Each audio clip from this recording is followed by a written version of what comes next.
Hello guys, आप लोगों का सिग्मा ऑनलाइन कोचिंग इंस्टीट्यूट में बहुत बहुत स्वागत है। और जैसा कि हम आप लोगों के साथ डिस्कस किए थे और कुछ टेक्निकल इशू होने की वजह से हम आपकी क्लास अपलोड नहीं कर पाए।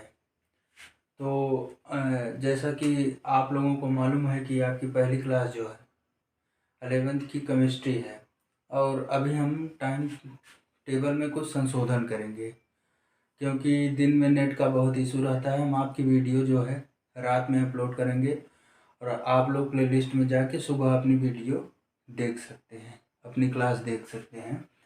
तो जैसे हमको पढ़ना है केमिस्ट्री, 11th की केमिस्ट्री है। तो 11th की केमिस्ट्री में हमको हमारे पास क्या है, 11th की केमिस्ट्री में भाग 1 और भाग 2 है। क्या है? भाग 1 और भाग 2, मतलब कि 11th की केमिस्ट्री है और उसमें हमारे पास 2 बुक्स हैं और पहली बुक को भाग 1 के नाम से जाना जाता है और दूसरी बुक को भाग 2 के नाम से जाना जाता है, सेक्शन 1 एंड सेक्शन 2।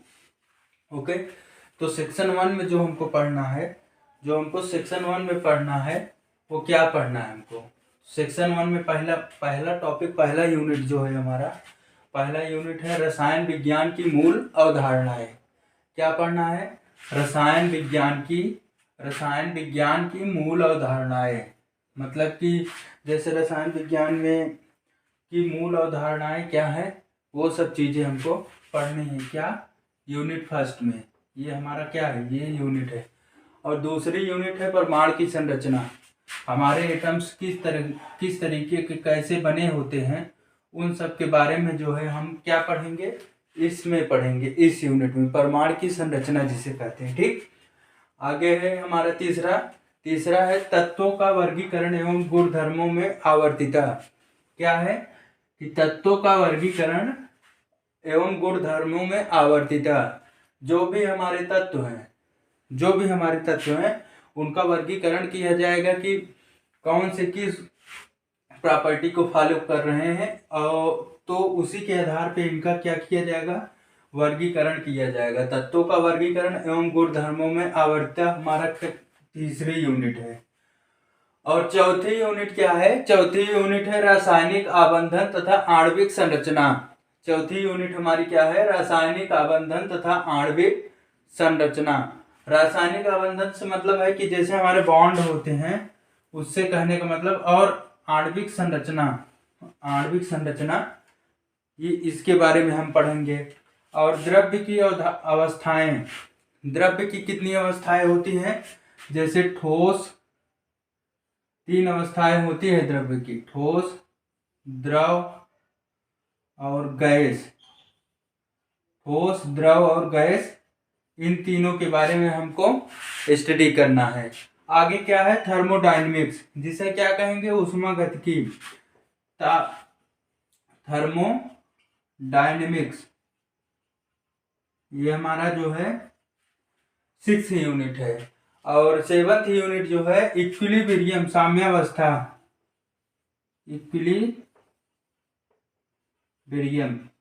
साम्यावस्था के बारे में पढ़ना है। अब जैसे हमारा ये हो गया सेक्शन ए का। सेक्शन ए में हमें 7 यूनिट पढ़नी है। और रसायन विज्ञान की क्लास 11th में सेक्शन बी में कितनी यूनिट है? 6 यूनिट है। और पहली यूनिट क्या है? अपचयोपचय अक्रियाएं। और दूसरा हमारा क्या है? दूसरा हाइड्रोजन जो तत्व होता है, हाइड्रोजन तत्व जो है, उसके बारे में हमको एक पूरी कंप्लीट यूनिट दे दी है।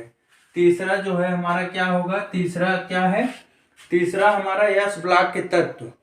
आपका पीरियाडिक टेबल में यस ब्लॉक के तत्व कौन कौन से होते हैं? पीरियाडिक टेबल में यस ब्लॉक के तत्व कौन कौन से होते हैं और उनके गुण क्या होते हैं, उनकी रेडियस कैसी है, ये सब जो है यस ब्लॉक के तत्व में हम पढ़ेंगे। उनकी अक्रियाशीलता, इलेक्ट्रोनिगेटिविटी, ये सब पढ़ेंगे। और पी ब्लॉक तत्व क्या है? तो पी ब्लॉक तत्व जो है, जैसे हम एस ब्लॉक तत्व के बारे में अध्ययन करेंगे, सेम उसी तरीके से हम पी ब्लॉक के तत्व के बारे में अध्ययन करेंगे। और पांचवा हमारा जो है, पांचवा है कार्बनिक रसायन। कार्बनिक रसायन कुछ आधारभूत सिद्धांत एवं तथा तकनीकें। मतलब जैसे कि हमारा जो कार्बनिक रसायन है और उसके कुछ आधारभूत सिद्धांत हैं तथा उसको बनाने की, कार्बनिक रसायन को बनाने की कुछ हमारी क्या है, तकनीकें हैं। और उस तकनीकों का हम क्या करेंगे, टेक्निक्स का अध्ययन करेंगे। किसमें, यूनिट 5 में। अब हमारा क्या है, हाइड्रोकार्बन। हाइड्रोकार्बन बेसिकली क्या होते हैं, जो हमारे क्या होते हैं, कार्बन और हाइड्रोजन से बने होते हैं, वो हमारे क्या कहलाते हैं, हाइड्रोकार्बन। तो हाइड्रोकार्बन जो है हमारा कैसरी यूनिट है, ये 6ठी यूनिट है। तो हमको कंप्लीट कितनी यूनिट पढ़नी है, इसमें क्या है 7 यूनिट प्लस इसमें 6 यूनिट। तो टोटल हमारी कितनी यूनिट हो गई, 13 यूनिट हो गई। कितनी यूनिट हो गई, 13 यूनिट हो गई। अब जैसे क्या है कि हमारी पहली यूनिट क्या है, पहली यूनिट के बारे में हम लोग अध्ययन करेंगे। तो हमारी पहली यूनिट है क्या, रसायन विज्ञान की मूल अवधारणाएं। क्या है हमारी पहली यूनिट, रसायन विज्ञान की मूल अवधारणाएं। आइए हम लोग पहली यूनिट के बारे में अध्ययन करते हैं।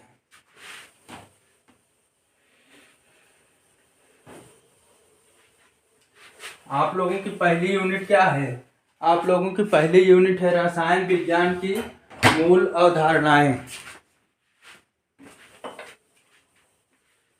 तो जैसे पहली यूनिट है रसायन विज्ञान की मूल अवधारणाएं।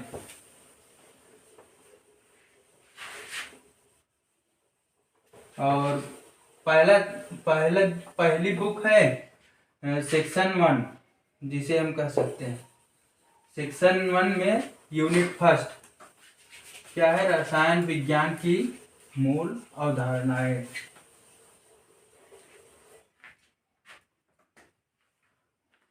ये हमारा क्या है, भाग एक में क्या है, भाग एक में हमारा क्या है, यूनिट 1 है। यूनिट 1 क्या है हमारा, रसायन विज्ञान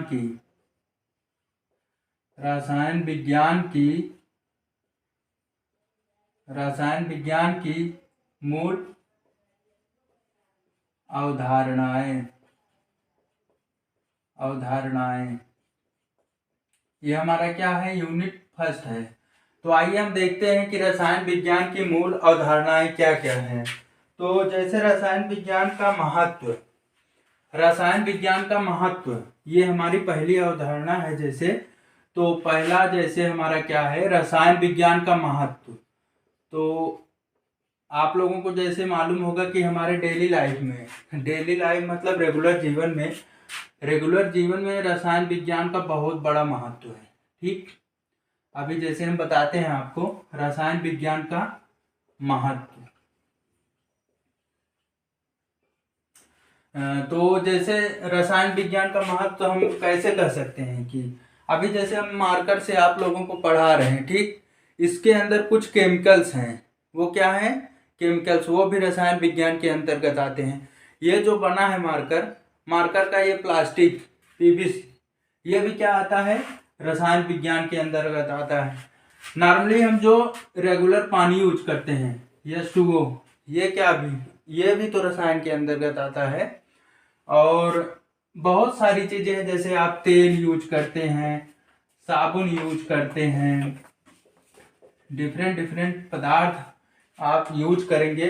तो वो सब क्या है, रसायन विज्ञान के महत्व के बारे में ही तो बताएंगे। रसायन विज्ञान का इतना महत्व है कि हम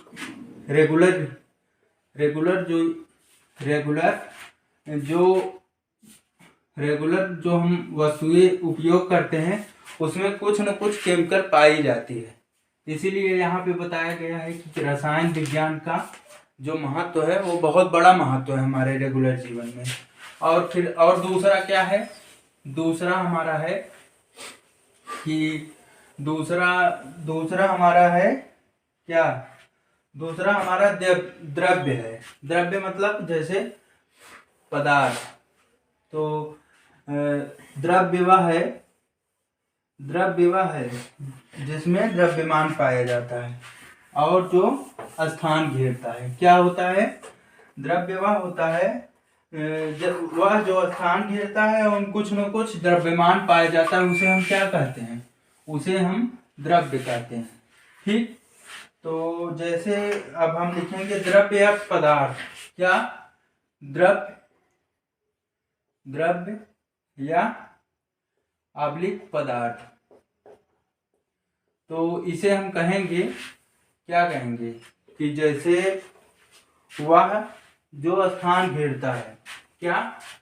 कि वह जो स्थान घेरता है, वह जो स्थान घेरता है, वह जो स्थान घेरता है एवं उसमें कुछ न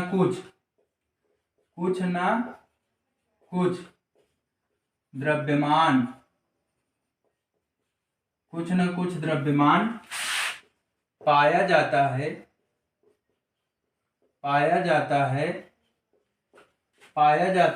उसे हम क्या कहेंगे? उसे हम द्रव्य या पदार्थ कहेंगे। उसे क्या कहेंगे? द्रव्य या पदार्थ कहते हैं। क्या कहलाया हमारा कि जैसे ये है वह जो स्थान घेरता है एवं उसमें कुछ न कुछ द्रव्यमान पाया जाता है, उसे द्रव्य। ठीक, उसे द्रव्य या पदार्थ कहते हैं। स्थान घेरने से मतलब क्या है? जैसे कि आपके पास अगर कोई है, ये क्या है? एक पदार्थ है मान लीजिए, तो क्या है? कुछ न कुछ जहां हम इसको रखेंगे, मान लीजिए स्थान, तो इसमें क्या है? ये स्थान घेर रहा है कि नहीं? इतना स्थान घेरा प्लस क्या है इसमें कुछ ना कुछ द्रव्यमान पाया जाएगा। 5 ग्राम, 10 ग्राम, 20 ग्राम, ये मार्कर जो है एक तरीके का समझिए आप द्रव्य है, क्योंकि यह स्थान घेर रहा है और इसमें क्या है? कुछ ना कुछ मास पाया जा रहा है। ठीक, आगे हम चलते हैं। आगे क्या करेंगे? जैसे कि अभी इसमें जैसे एग्जाम्पल लिख लेंगे हम, कि एग्जाम्पल में जो हम लिखेंगे वो हमारा एग्जाम्पल होगा पहला मनुष्य। भाई मनुष्य भी स्थान घेरता है। ठीक, और दूसरा हमारा क्या हो जाएगा? पेंसिल लिख लेते हैं। ऐसी बहुत सी मतलब जिसमें द्रव्यमान होता है और जो स्थान घेरता है वो प्रायः हमारा क्या कहलाता है?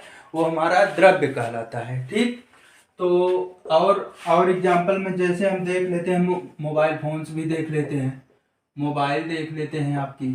ठीक, मोबाइल्स हो गई आपकी, और कुर्सी हो गई।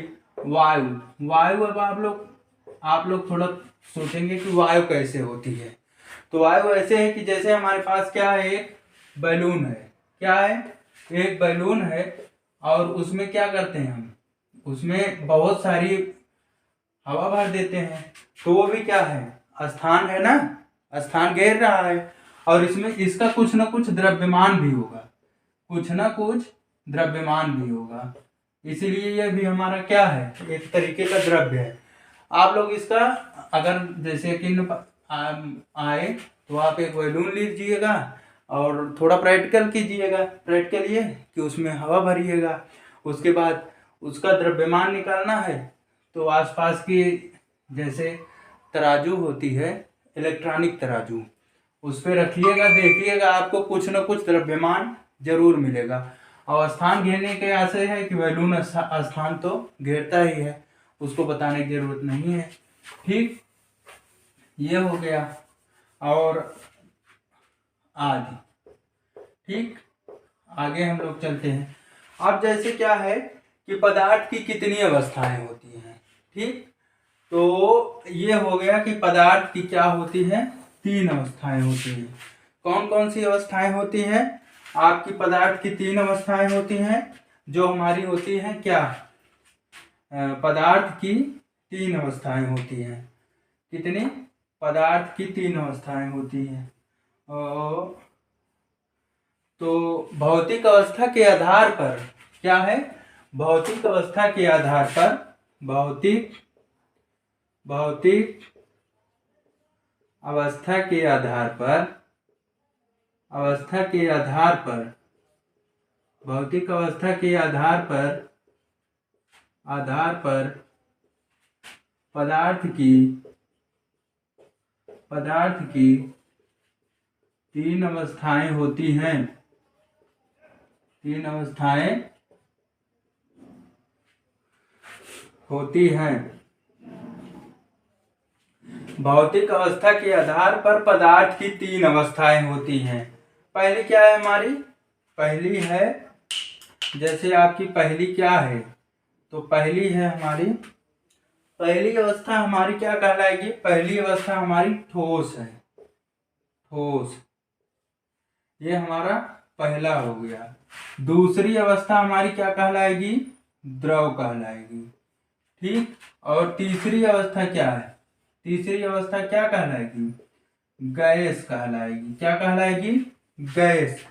तो पदार्थ की कितनी अवस्थाएं होती हैं? तीन अवस्थाएं, मेन तीन अवस्थाएं होती हैं। और जैसे दो अवस्थाएं और है, एक क्या है? एक हमारा प्लाज्मा है और एक बोस-आइंस्टीन कंडेंसेशन है। तो जैसे मेनली हमारी तीन अवस्थाएं होती हैं, ठोस, द्रव और गैस। ठीक।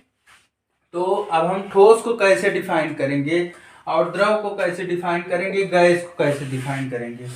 तो इसमें क्या होता है कि जैसे हमारा क्या है कि ठोस जो होता है, ठोस का आकार और आयतन, ठोस का आकार और आयतन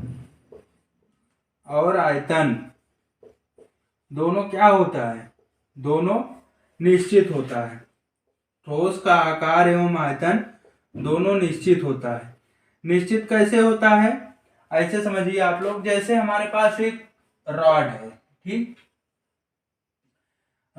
रॉड है, तो क्या है? इसका आकार और आयतन दोनों निश्चित है रॉड का, क्योंकि ये रॉड के तरीके का फिक्स भी है और इसका आयतन भी फिक्स है। ठीक। और अब क्या है, इसका क्या होता है? इसमें क्या होता है? इसका आकार अनिश्चित। इसमें क्या है? इसका आकार इसका आकार अनिश्चित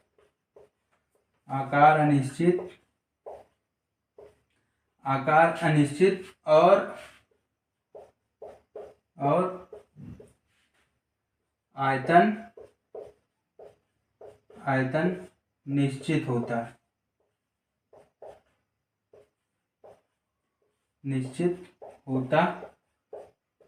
है। ठीक। इसमें आकार अनिश्चित और आयतन निश्चित होने से आशय क्या है कि जैसे हमारे पास एक 5 लीटर की बाल्टी है। ठीक।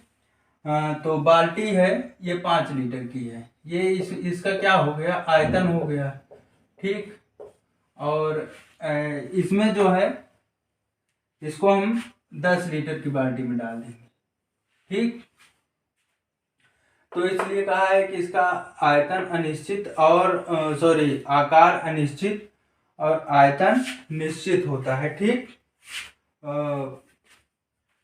तो आगे हमारा जो है गैस है। गैस में क्या होता है? गैस का आयतन और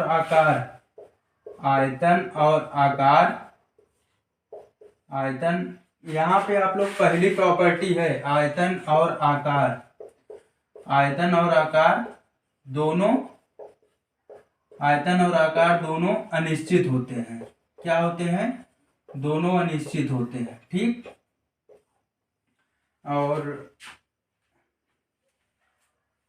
और हमारा जैसे दूसरा क्या है? दूसरा है ठोसों का अंतर आणविक ठोसों का अंतर आणविक आकर्षण बल बहुत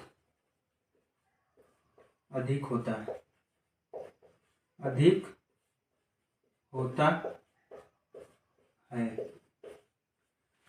इसका ठोसों की तुलना में कम होता है। ठोसों की तुलना में अंतराण्विक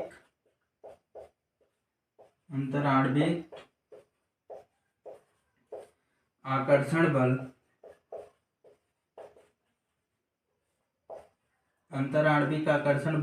कम होता है।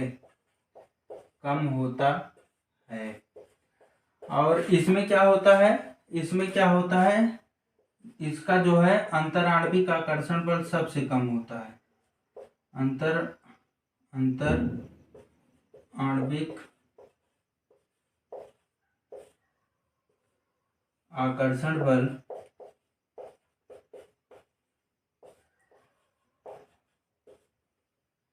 सबसे कम होता है।